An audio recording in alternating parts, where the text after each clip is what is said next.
네, 오늘 설교는 영상으로 시작하겠습니다. 한번 영상을 보시겠습니다.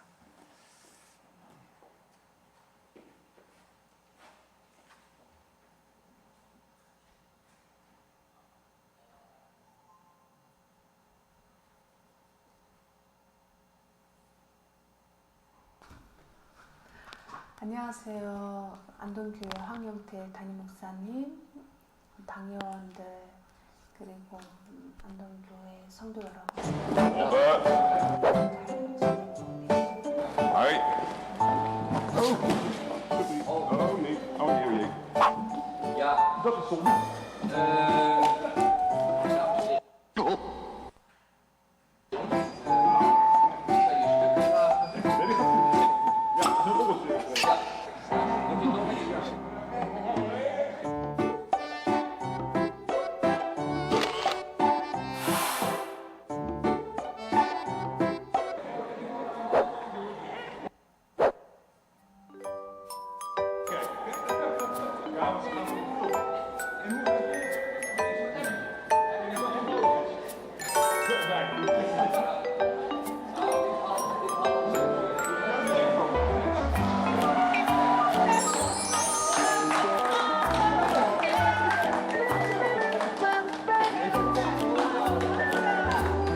네, 독일 네덜란드 총리 마르크 리터의 이야기입니다.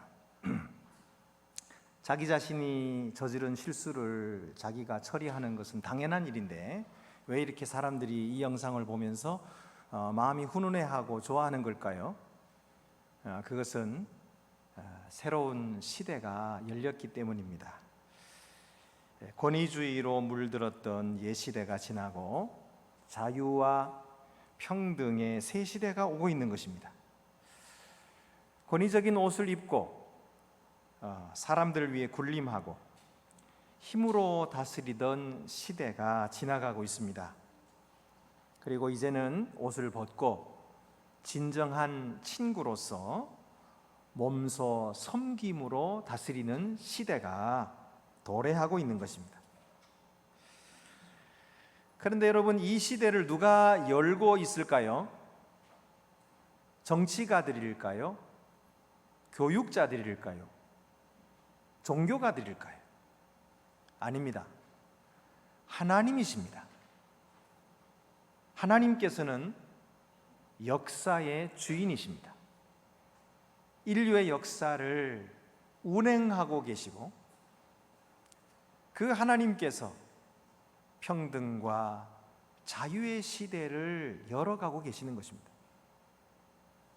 여러분, 인류의 역사를 연구해 보시면 아시겠지만 이전에는 폭력과 억압이 세상을 지배했다면 하나님은 계속해서 인간들에게 자유를 주시고 평등을 주시고 그리고 평화를 허락해 주시는 것입니다. 어떤 순간에는 독재자가 나타나서 힘으로 온 세계를 제패할 것 같았고 그리고 그 힘이 계속될 것 같았지만 어느 틈에 갑자기 무너져 버리고 맙니다. 그리고 평화로운 사람들이 힘을 얻고 그들에게 자유가 주어지는 것입니다. 누가 이 일을 하고 계시는 것입니까? 바로 하나님이십니다. 성경은 그 하나님의 역사를 기록하고 있습니다. 이스라엘의 역사를 보여주면서 하나님께서 이렇게 일하셨다, 역사 속에서 실제적으로 그렇게 일어나고 있다, 그렇게 말씀하시고 이 역사를 하나님이 지금도 일으키시고 계신다. 그러니 너희는 하나님을 믿으라. 새롭게 열어주시는 하나님의 시대의 사람들이 되라. 그리고 그 나라의 시민이 되라. 그리고 그 나라의 일꾼들이 되라. 이렇게 초대하고 계시는 것입니다. 오늘 우리는 바로 이 하나님의 초대에 응답해서 이 자리에 나왔습니다. 하나님께서 열어주시는 구원의 새 시대의 일꾼이 되기 위하여 우리는 부르심을 받았고, 그리고 믿음으로 응답하고 하나님의 생명을 받아서 그의 영으로 일하려고 하는 사람들입니다. 여러분, 이 시대가 코로나로 말미암아 어려울지라도 하나님은 이 코로나까지도 주관하고 계심을 믿으시기 바랍니다. 하나님은 이 세상에 저주와 멸망을 주시려는 것이 아니고, 하나님은 은혜를 베풀어 주시고 자비를 베풀어 주시고, 그리고 온 세상을 구원하시려고 하는 것이 하나님의 뜻이라고 성경이 말씀하고 있습니다. 이 세상 사람들이 어떻게 미래를 점치든지 상관하지 말고, 오늘 말씀을 통해서 우리에게 주시는 이 하나님의 희망의 메시지, 소망의 메시지를 듣고 믿고 그 시대의 부르심에 응답하는 저와 여러분이 되시기를 바랍니다. 그러면 그 나라가 가져오는 소위 시대 정신이 무엇일까요? 첫째는 목동이 왕이 되는 것입니다. 오늘 이사야 11장 1절 말씀에 이새의 줄기에서 한 싹이 나며 그 뿌리에서 한 가지가 나서 결실할 것이요. 여기 이새는 다윗의 아버지입니다. 그는 막내 아들이었던 다윗을 아들 축에도 끼워주지 않았습니다. 그러나 하나님은 목동으로서 인정도 받지 못하고 형제들 틈에 끼지도 못했던 이 다윗을 선택하셔서 이스라엘의 왕으로 삼으신 것입니다. 사람들은 외모를 보지만 하나님은 중심을 보시는 것입니다. 비록 사람들이 알아주지 않는 목동이라 할지라도 그 천한 목동을 택하셔서 왕으로 삼으시는 분이 바로 하나님이십니다. 이것이 하나님의 나라입니다. 지금 이 하나님의 나라가 확장되어 가고 있는 것입니다. 그래서 예수님이 이 세상에 오실 때 예수님은 천한 말구유로 오셨습니다. 왕궁에 태어나지 않으셨어요. 천한 말구유에 오셔서 가장 낮은 직업이었던 목수 일을 하시면서, 그러면서 사람들을 섬기셨던 것입니다. 예수님께서 오실 때에 그 온 세상을 구원하실 메시아가 오셨다고 하는 이 복된 소식을 제일 먼저 누구에게 알려주셨습니까? 들에서 밤에 양을 치던 목자들에게 나타나신 것입니다. 역시 그 목자들은 사람들이 더럽다고 생각하고 천하게 여겨지는 사람들이었습니다. 그러나 하나님은 그들을 통해서 복음이 이 세상에 전파되게 하신 것입니다. 오늘날 너희를 위하여 구주가 나셨으니 곧 그리스도 주시니라. 여러분, 이것이 하나님의 나라입니다. 하나님의 새 시대인 것입니다. 우리는 바로 이 시대에 이 나라에 속한 백성임을 기억해야 됩니다. 예수 그리스도는 아무런 희망이 없는 밑둥까지 잘려버린 이 그루터기에서부터 기적적으로 희망으로 다시 나는 싹처럼 하나님께서 주시는 그런 메시아였던 것입니다. 우리는 바로 믿음으로 그 나라를 영접했습니다. 우리는 예수 그리스도를 주라 부름으로써 우리의 삶의 주인으로 그를 모셔드렸습니다. 우리는 그가 우리의 삶을 다스리심을 기뻐합니다. 그리고 그를 사랑합니다. 그리고 그와 함께 평화를 누리는 것입니다. 사실 우리도 전에는 세상 사람들처럼 하나님을 알지 못했습니다. 하나님과의 평화를 누리지도 못하고 하나님을 아버지라고 부르지 못했습니다. 예수님의 말씀을 듣지도 않았고 따르지도 않았고 믿지도 않았고 그를 거절했던 것입니다. 그 시대에 참여하지 않았습니다. 그리하여 하나님의 진노 아래 머물렀던 사람들이었습니다. 바로 저주 아래 있었던 사람들이었죠.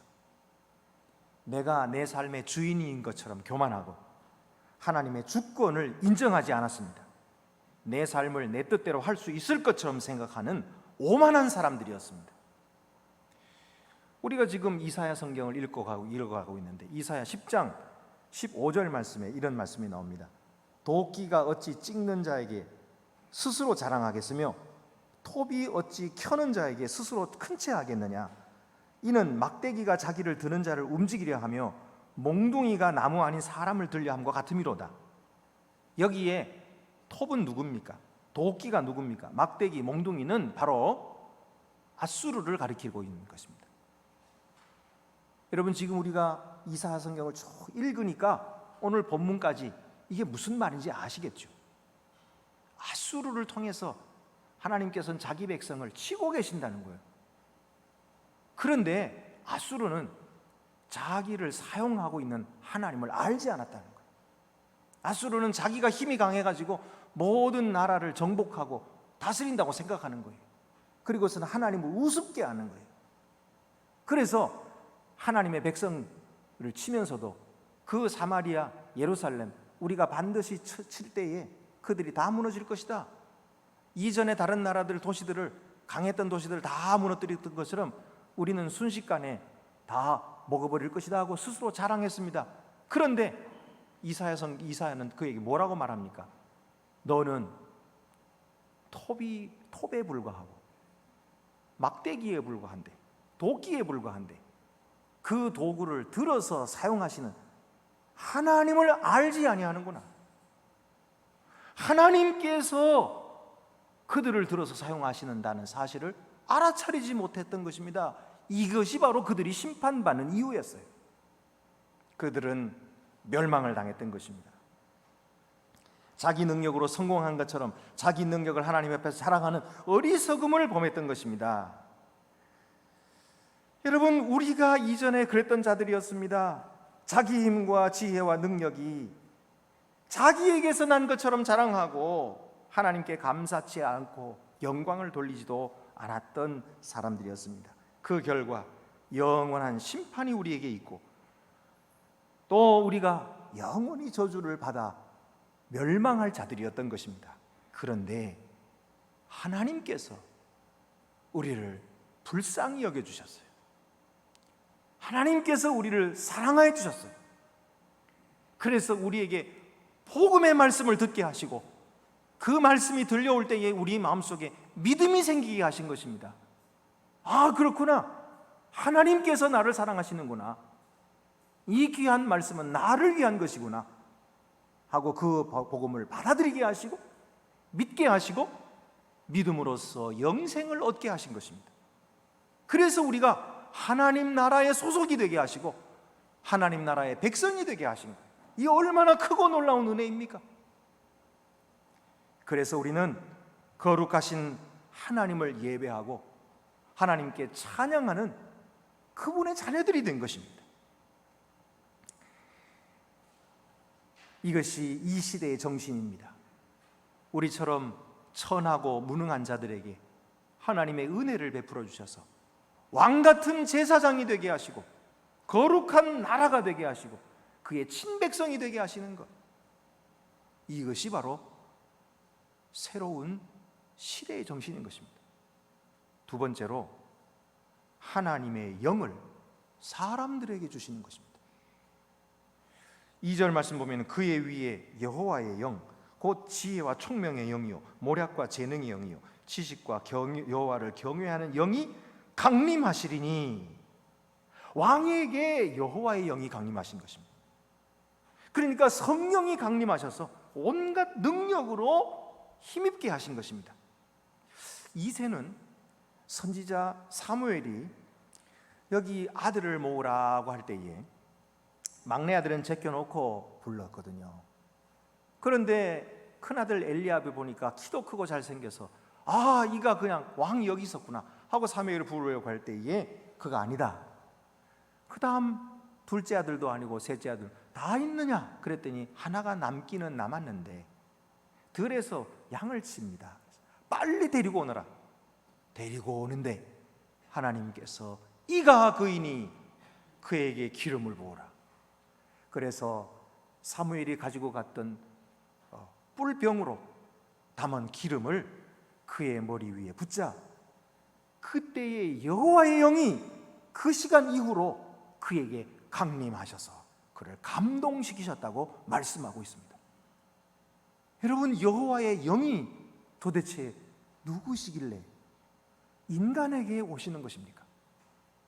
이것은 사람이 도저히 상상치도 못할 일인 것입니다. 그러나 하나님은 천한 다윗 그를 선택하시고 그에게 기름을 부으심으로써 그가 하나님의 영으로 충만하게 하셔서 그에게 지혜와 명철이 있게 하시고 그에게 판단력이 있게 하셔서 나라를 다스리게 하신 것입니다. 이것이 바로 하나님이 지금 열어가시는 하나님의 나라요, 하나님의 시대인 것입니다.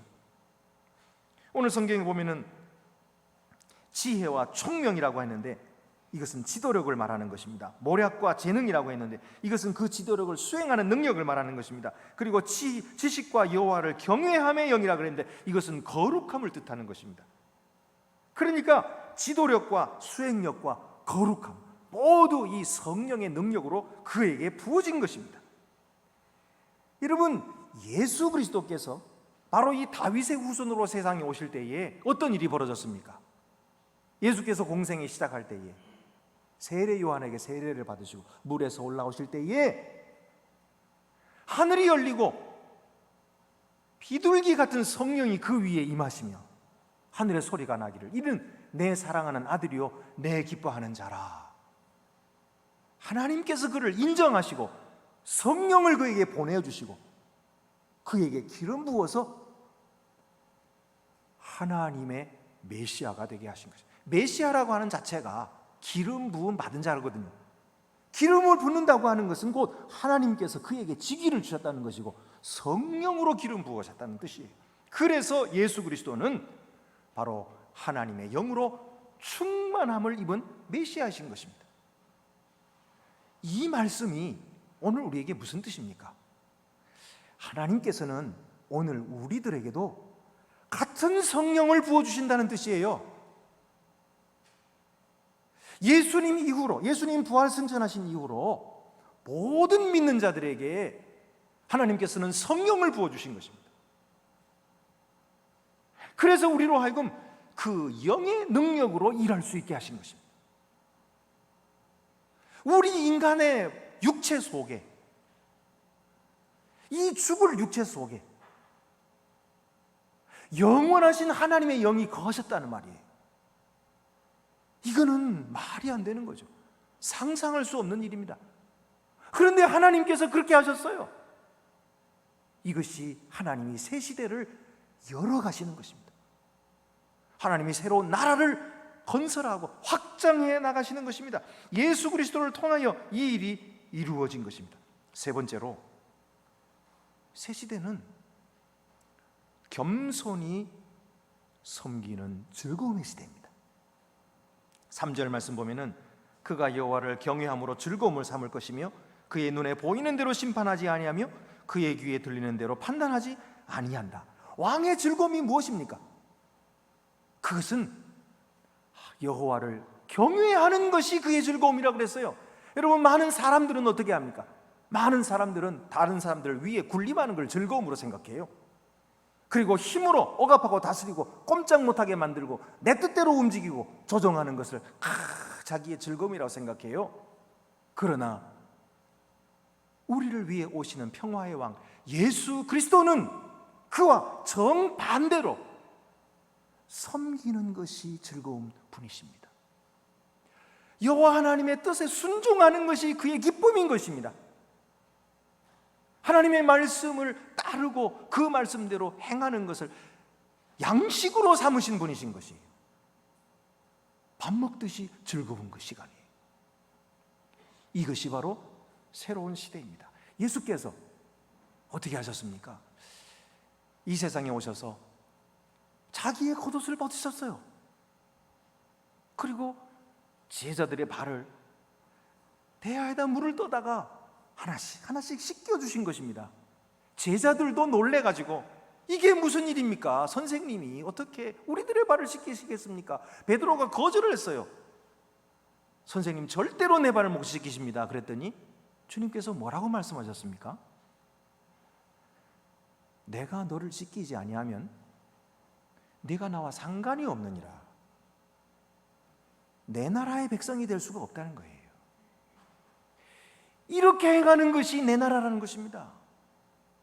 이것이 하나님 나라의 가치요, 이것이 하나님 나라의 철학이요, 이것이 하나님의 나라의 기쁨이요, 이것이 영광인 것입니다. 그래서 주님은 마지막에 어떻게 하셨어요? 만민을 위해서 자기 자신을 내주셨어요. 자기의 생명을 바쳐서 십자가 위에서 친히 곤욕을 받으시고 고통을 당하시고 십자가 위에서 죽으심으로 말미암아 만민을 구원하신 것입니다. 이것이 하나님의 나라예요. 오늘 하나님께서 이 새 시대를 여시면서 우리들을 불러주셨어요. 너희도 이 나라에 가담하라, 참여하라. 그리고 그 영광을 누리고 그와 함께 고난받고 그리고 영원한 영광에 참여하라. 우리가 그 말씀을 기쁘게 여기고 그 말씀을 좋게 여겨서 오늘 그 말씀에 응답하여 나오지 않았습니까? 그래서 하나님 나라의 백성 되지 않았습니까? 믿음으로써 영생을 얻지 않았습니까? 이것이 바로 하나님이 우리를 부르신 뜻이에요. 섬기는 것이 즐거움이 되는 나라, 희생하는 것이 기쁨이 되는 나라, 주는 것이 복이 되는 나라. 이 나라가 이미 시작되었습니다. 그리고 지금도 계속되고 있습니다.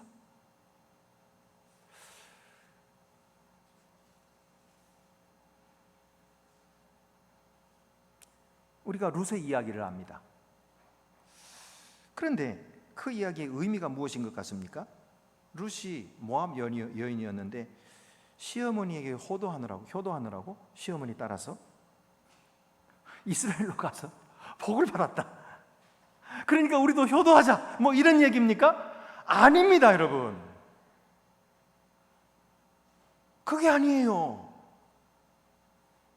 성경을 자세히 읽어보세요.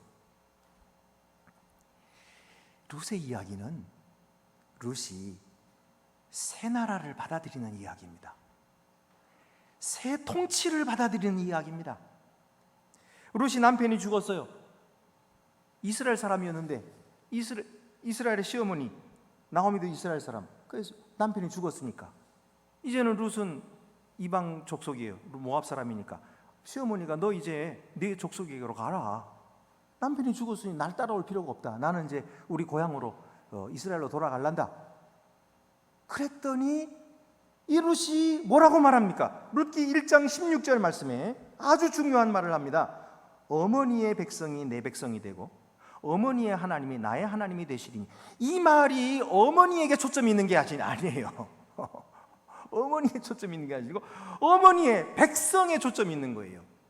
어머니의 하나님의 초점이 있는 거예요. 어머니 좋아가지고 효도하러 따라가는 게 아니고, 물론 그것도 중요합니다. 틀렸다는 말이 아니고 중요합니다. 그런데 초점은 어디 있냐면 어머니의 백성 되는 것이 좋아요. 어머니의 하나님 섬기는 것이 너무 좋아요. 왜? 이전에 보니까 나 옛날에는 몰랐거든요. 우상 숭배할 때는 몰랐는데 남편하고 같이 결혼하고 어머니가 신앙생활하는 거 보니까 그렇구나. 하나님께서 천지를 창조하신 분이시구나.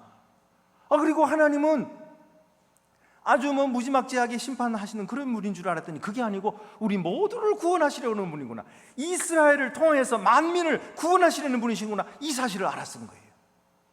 그래서 그는 그의 백성 되기를 선택했던 것입니다. 어머니, 나로 하여금 내 민족에로 돌아가자 하지 마세요.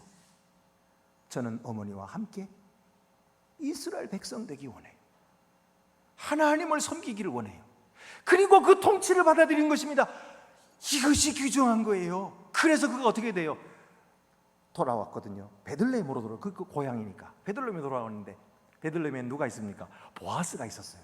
보아스는 친척이기 때문에 기업 물을 자가 제일 먼저 기업 물을 자인 거예요. 그러나 기업을 아무나 물르는 게 아니거든요. 보아스가 이 자기의 타작마당에서 룻이 와가지고 가난하니까 곡식을 주워 가져가는 것을 보고서는 사랑에 빠지기 시작했어요. 사랑하게 된 거예요. 그래가지고 종들에게 하는 말이, 야, 너희가 곡식 단을 가지고 갈 때 좀 흘려 빼가지고 좀 흘려놓고 가라 그랬어요. 그 종들이 그렇게 했거든요. 그러니까 룻은 얼마 지나지 않으면 엄청나게 많이 걷어가지고 왔거든요. 나오미가 알아차렸어요. 시어머니가, 너 다음에 갈 때는 이렇게 해라 하고 코치를 해줬거든요. 그래가지고 룻이 어떻게 합니까? 이 보아스가 자기 타작망에서 밤에 이불을 덮고 잠을 자는데, 그 이불을, 발치의 이불을 들고서는 거기에 누운 것입니다. 그게 무슨 뜻이에요? 보아스의 사랑에 응답한 거예요. 그리고 자기 자신을 드리는 거예요. 보아스가 아침에 일어나 보니까 잘 발치에 이 룻이 누워 있거든요. 내가 그를 사랑하는 것을 그가 받아들였구나. 그리고서는 그를 아내로 삼습니다.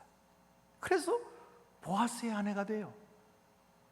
그리고 그 사이에서 아들이 낳고 자식을 낳게 됐는데, 그 자식의 후손 중에서 다윗이 나온 거예요. 그러니까 다윗의 조상이 된 것입니다. 하나님의 일은 결코 우연이 없습니다. 하나님은 이 모든 일을 계획하셨고 치밀하게 이루신 것입니다.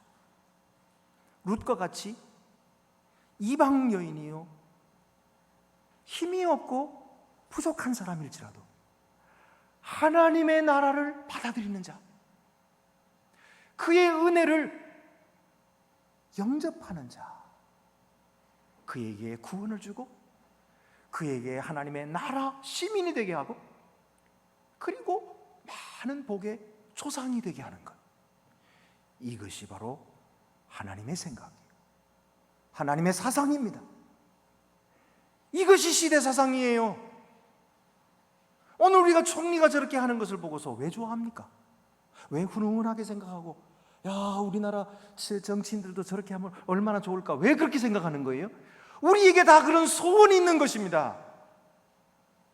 그런 나라가 오면 좋겠다. 그런 평화의 나라, 그런 평등한 나라, 누구에게나 자유와 누릴 수 있는 권한이 주어지는 그 나라가 오면 좋겠다. 바로 하나님께서 주시려고 하는 거예요. 하나님께서 지금도 이루어가고 계시는 것입니다. 우리 주 예수 그리스도를 통하여 2000년 전에 이 세상에 임하신 그 하나님의 나라는 씨앗과 같이 떨어져서 점점 자라서 지금 많은 열매를 맺히고 있는 것입니다. 여러분도 그 열매 중에 하나입니다. 이제 주님께서 부르시는 이 시대의 일꾼으로서 우리는 어떻게 응답하는 것이 옳겠습니까? 우리가 주님의 부르심을 따라서 그의 뜻대로 순종하는 것입니다. 그리고 주님을 찬양하는 것입니다. 예배하는 것이 우리의 즐거움인 것을 깨닫는 것입니다. 주님의 뜻대로 주는 것이 복 있는 사람인 것을 느끼고 알고 즐거워하는 것입니다. 그리고 그 나라가 올 것을 소망하고, 코로나의 어려움 속에도 잘 견딜 수 있는 힘은 바로 이후에 하나님께서 좋은 것을 주실 것을 믿는 믿음 때문입니다. 이 세상 사람들은 형편없이 될 것이다 부정적으로 내다볼지라도 우리는 그렇게 봐서는 안 됩니다. 우리는 하나님을 믿습니다. 하나님이 온 세상을 다스리심을 믿습니다. 그리고 그의 나라가 오고 있음을 믿습니다. 그리고 오는 그 나라에 우리가 일꾼임을 믿습니다. 그러므로 어떤 어려움이 와도 낙심하지 않습니다. 포기하지 않습니다. 절망하지 않습니다. 또다시 일어납니다. 왜? 주님이 우리와 함께 계시니까. 오늘도 이 믿음으로 그의 나라 일꾼 되시는 저와 여러분 되시기를 간절히 바랍니다. 기도드리시겠습니다. 은혜로우신 하나님 아버지, 우리는 하나님 나라에 합당치 못한 자들이었습니다. 그러나 하나님께서 우리를 불쌍히 여겨주시고 우리 주 예수 그리스도를 통하여 우리 죄를 씻어주시고 하나님의 거룩한 백성 삼아주신 것을 감사하옵나이다. 하나님께서 지금도 이루어가고 계시고 성취해 가시는 이 하나님 나라의 일꾼이 되었사오니 이제 그 일꾼답게 살아가게 하시고 하나님을 기쁘시게 해드리는 이 시대의 일꾼들로 살아갈 수 있도록 도와주시옵소서. 우리 주 예수 그리스도의 이름으로 기도드리옵나이다. 아멘.